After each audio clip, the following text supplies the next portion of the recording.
Hello students, my name is Shubham Singh और आप देख रहे हैं स्टडी विद शुभम सर। लेके आ चुका हूँ एक नया वीडियो जिसमें आज हम पढ़ाने वाले बायोलॉजिकल क्लासिफिकेशन। ये बायोलॉजिकल क्लासिफिकेशन का इंट्रोडक्शन वीडियो है जहाँ पे मैं बायोलॉजिकल क्लासिफिकेशन क्या है ये पढ़ाने वाला हूँ। साथ ही इसमें पढ़ाने वाला हूँ 2 किंगडम क्लासिफिकेशन और 5 किंगडम क्लासिफिकेशन। ये वीडियो बहुत ही मजेदार होने वाली है और बता दूं आपके इस वीडियो से लगभग सारे कॉन्सेप्ट्स क्लियर हो जाएंगे। तो ये बायोलॉजिकल क्लासिफिकेशन का पार्ट 1 होने वाला है। तो चलिए शुरू करते हैं, मजा आएगा। फर्स्ट टॉपिक है बायोलॉजिकल क्लासिफिकेशन। बायोलॉजिकल क्लासिफिकेशन हम लोग किसको कहते हैं? बायोलॉजिकल क्लासिफिकेशन का मतलब होता है जितने भी लिविंग बींग्स है उनको जो है ग्रुप्स और सब ग्रुप्स में बांटा जाता है, उनको क्लासिफाई किया जाता है, उनको ग्रुप्स और सब ग्रुप्स में बांटा जाता है। ठीक है, उनको जो है क्लासिफाई किया जाता है बेसिस ऑफ मॉर्फोलॉजिकल कैरेक्टरिस्टिक्स और इंटरनल कैरेक्टरिस्टिक्स में। उनको जो है सिमिलैरिटीज और डिससिमिलैरिटीज में बांटा जाता है। तो अगर हम biological classification as a introduction लें, the procedure in which living organisms are classified and arranged into groups and subgroups। जो प्रोसीजर जिसमें लिविंग ऑर्गेनिजम्स को क्लासिफाई किया जाता है, अलग किया जाता है, arrange into groups and subgroups in a hierarchical manner. Hierarchical manner मतलब होता है जो सबसे ऊपर है, जो कैरेक्टर सबसे ऊपर है उनको सबसे ऊपर में रखा जाता है।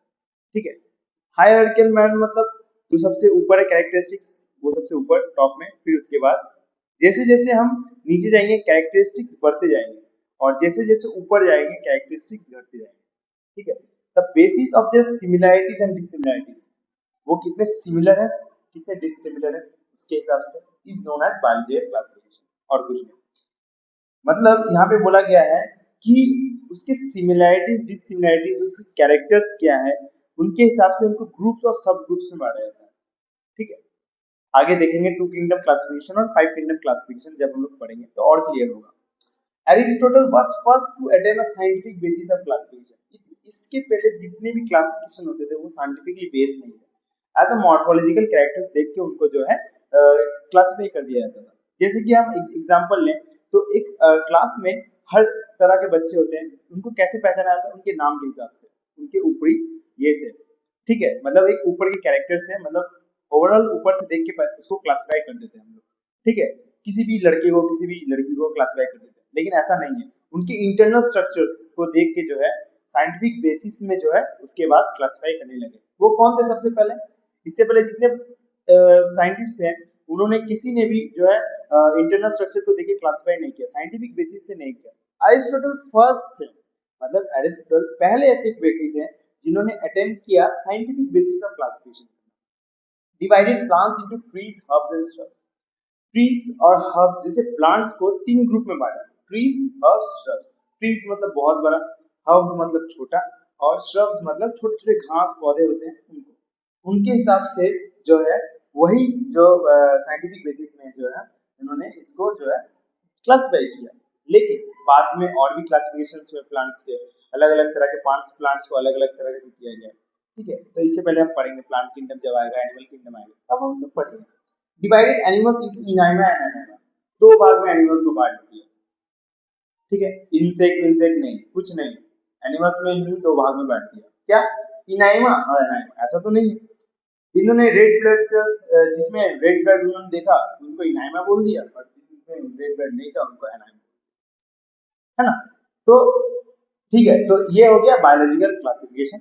अब हम नेक्स्ट पॉइंट पढ़ने वाले 2 किंगडम क्लासिफिकेशन। नेक्स्ट टॉपिक है हमारा 2 किंगडम क्लासिफिकेशन। 2 किंगडम क्लासिफिकेशन क्या है? 2 किंगडम क्लासिफिकेशन लीनियस ने दिया था, कैरोलस लीनियस ने। इस तीनों ने कैरोलस लीनियस ने दिया था। ठीक है, 2 किंगडम क्लासिफिकेशन कैरोलस लीनियस ने दिया था। इसमें क्या है, इन्होंने इस क्लासिफिकेशन में 2 किंगडम बनाए थे, किंगडम प्लांटे, किंगडम एनिमलिया, जहां पे इन्होंने पूरे जितने वर्ल्ड में जितने भी स्पीशीज है उनको 2 ग्रुप्स में कर दिया। जितने भी मतलब ये जितने भी स्पीशीज को 2 ग्रुप्स में डाल दिया, प्लांटे और एनिमलिया। लेकिन ये इनएडिक्वेट हो गया, मतलब इस किंगडम क्लासिफिकेशन नहीं माना गया। क्यों? इसका एक बहुत बड़ा कारण है क्योंकि ये सिस्टम ना तो बता पा रहा था कि कोई भी स्पीशीज यूकैरियोट है या प्रोकैरियोट है। यूनिसेल्युलर है या मल्टीसेल्युलर है, फोटोसिंथेटिक है या नॉन फोटोसिंथेटिक, नहीं बता पाया। फोटो जो कौन सा सब, जिसे नॉन फोटोसिंथेटिक ले लेते हैं, फंगी, ठीक है, फंगी तो फोटोसिंथेटिक नहीं करता ना, तो उसको अगर हम लोग फोटोसिंथेटिक के कैटेगरी में रखें तो फिर तो गलत हो जा रहा है ना। तो जैसे कि मान लो यूकैरियोटिक है, उसको उसका कैरेक्टरिस्टिक प्रोकैरियोट है, वो प्रोकैरियोट है, लेकिन हम लग रहा है उसको यूकैरियोटिक से, वो तो क्लासिफाई नहीं हो पाया ना, तब तो दिक्कत हो जा रही है। टू किंगडम क्लासिफिकेशन तो इनएडिक्वेट हो गया। बहुत सारे इसके फिर आने लगे बैक्टीरिया, फंगी, वायरसेस, बहुत सारे से प्रोकैरियोट्स जो है दिखाए गए। जब इनका इंटरनल स्ट्रक्चर्स पढ़ा गया, जो ये प्रोकैरियोट तो नहीं है, ये तो यूकैरियोट है। फिर क्या हो गया कि इतने सब झोल झाल के बाद जो टू किंगडम क्लासिफिकेशन है ये इनएडिक्वेट है ना। फिर उसके बाद थ्री किंगडम क्लासिफिकेशन है, फोर, लास्ट में जब आया फाइव किंगडम क्लासिफिकेशन, उसको जो है रखा गया as a classification, biology classification में फाइव किंगडम क्लासिफिकेशन, ठीक है। उसमें जो है 5 ग्रुप्स बनाए गए, प्लांट के लिए अलग, फंगी के लिए, एल्गी के लिए, एनिमल्स के लिए अलग, है ना, इंसेक्ट्स के लिए अलग, सब चीज के लिए अलग जो है क्लासिफिकेशन किंगडम्स बनाए गए, है ना। The system was however unable to distinguish between eukaryotes, prokaryotes, unicellular and multicellular organisms and photosynthetic and non-photosynthetic organisms। अब जैसे यूनिसेल्युलर है, मल्टीसेल्युलर है, कोई बैक्टीरिया यूनिसेल्युलर है, उसको जो है मल्टीसेल्युलर ऑर्गेनिजम्स में रख दिया गया, है ना। तो डिस्टिंग्विश मतलब अलग ही नहीं कर पा रहा था, क्लासिफिकेशन तो सब पूरा बेकार ही हो गया था, इसलिए इसको इनएडिक्वेट कर दिया गया। जब हम लोग इंटरनल फीचर्स में जाते हैं ना, इंटरनल कैरेक्टरिस्टिक्स में किसी भी ऑर्गेनिज्म जाते हैं तो बहुत सारे अलग निकलता है ना। तो इस तरह देखेंगे तो ये इनएडिक्वेट बोल दिया गया, लीनियस में दिया था ये, ठीक है। नेक्स्ट पॉइंट बढ़ते हैं, फाइव किंगडम क्लासिफिकेशन, जहां पे आपको क्लियर करने वाले हैं कौन कौन से क्लासिफिकेशन। नेक्स्ट टॉपिक है हमारा five kingdom classification. Five kingdom classification, five kingdom classification को करना क्यों जरूरी था ये मैं लास्ट में बताऊंगा। इससे पहले पढ़ते हैं फाइव किंगडम क्लासिफिकेशन में कौन कौन से ग्रुप्स हैं, कौन कौन से किंगडम्स हैं। Kingdom Monera, kingdom protista, kingdom fungi, kingdom Plantae, kingdom Animalia, ठीक है। फोर किंगडम क्लासिफिकेशन से फाइव किंगडम क्लासिफिकेशन में आने के लिए कुछ ऐसे कारण थे, कुछ ऐसे चेंजेस करने पड़े, ठीक है। सिक्स किंगडम क्लासिफिकेशन भी है, इसके बाद बताने वाला हूँ। सेल टाइप, सबसे पहले इनका सेल टाइप क्या है। मोनेरा ये प्रोकैरियोट है, ये भी यूकैरियोट है, ये भी यूकैरियोट है, ये भी यूकैरियोट है। सेल वॉल कैसा है, नॉन सेल्यूलोजिक है, मतलब सेल वॉल इसमें जो है लेकिन नॉन सेल्यूलोजिक। प्रेजेंट इन सब कुछ में होता है, इसमें प्रेजेंट होता है, लेकिन दूसरा सेल वॉल जो है काइटिन से बना था। फंगी में सेल वॉल प्रेजेंट होता है, लेकिन इसका जो है सेल वॉल काइटिन से बनाता है, ठीक। उसमें प्रेजेंट है सेल वॉल, इसका सेल वॉल कैसे बना था, सेल्यूलोज से, सेलुलर सेल्स। एनिमल में एब्सेंट होता है, एनिमल में एब्सेंट। न्यूक्लियर मेम्ब्रेन मोनेरा में एब्सेंट होता है, बाकी सब में प्रेजेंट है। बॉडी ऑर्गेनाइजेशन सेल्यूलर है, सेल्यूलर है, मोनेरा में सेल्यूलर है, प्रोटिस्टा में सेल्यूलर है, फंगी में सेल्यूलर है, प्लांटियम में भी टिश्यू ऑर्गन, मतलब टिश्यू भी है ऑर्गन भी है, टिश्यू सिस्टम ऑर्गन सिस्टम दोनों आते हैं। एनिमल में tissue organ system. Mode of nutrition, mode of nutrition मतलब होता है कहाँ से इन लोगों को खाना जो न्यूट्रिशन कहाँ से मिलता है।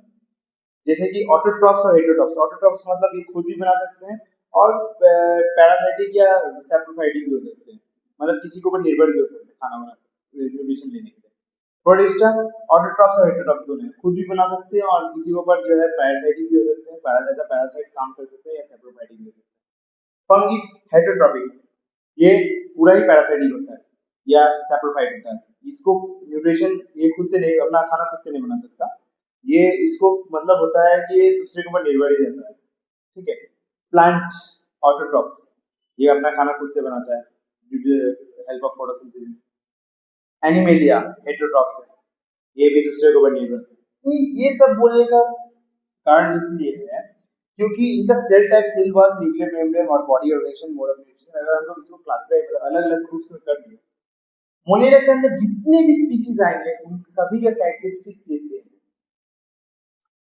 प्रोटिस्टा के अंदर जितने भी ये आएंगे स्पीशीज आएंगे उनके कैरेक्टरिस्टिक्स ये सेम है। मतलब अगर आप प्रोटिस्टा का जो ये है कैरेक्टरिस्टिक है, ये याद कर लो, और प्रोटिस्टा के अंदर जितने भी स्पीशीज आते हैं वो याद कर लो, तो इनका सबका कैरेक्टरिस्टिक्स यही होगा।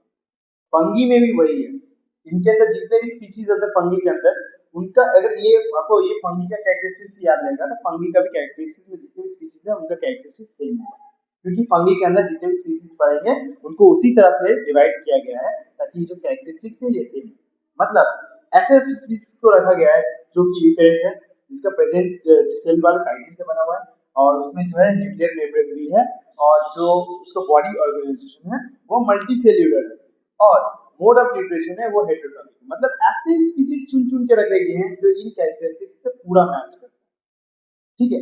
इसलिए बायोलॉजिकल क्लासिफिकेशन जरूरी है, इसलिए जो 5 किंगडम क्लासिफिकेशन जरूरी है।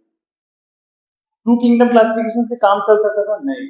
3 किंगडम से भी नहीं चला, 4 किंगडम से नहीं चला, क्योंकि जैसे जैसे हम आगे बढ़ते गए बहुत सारे ऐसे माइक्रोब्स, बैक्टीरिया, फंगी, वायरसेस और आते गए जिनके कैरेक्टरिस्टिक्स अलग थे, साथ ही साथ जैसे जैसे बहुत सारी चीजों का आविष्कार हुआ, जैसे एडवांस माइक्रोस्कोप्स, तो हम देख पाए कि उनका सेल वॉल का स्ट्रक्चर कैसा है, उनका न्यूक्लियर मेम्ब्रेन का स्ट्रक्चर कैसा है, सेल टाइप कैसा है, बॉडी ऑर्गेनाइजेशन कैसा है, और भी रिसर्च करने और उसमें मोड ऑफ न्यूट्रिशन पता चला। इसलिए जो है देखा गया कि जो 2 किंगडम क्लासिफिकेशन, 3 किंगडम क्लासिफिकेशन में या 4 किंगडम क्लासिफिकेशन में ये सभी जो है डिस्टिंग्विश नहीं हो पा रहे, इसलिए 5 किंगडम क्लासिफिकेशन का जरूरत पड़ा, है ना। इसलिए 5 किंगडम क्लासिफिकेशन में हमें जरूरत पड़ा। अगर हम बोले 5 किंगडम क्लासिफिकेशन, ये इन्होंने दिया था आरिस विटेकर ने, आरिस विटेकर ने दिया था।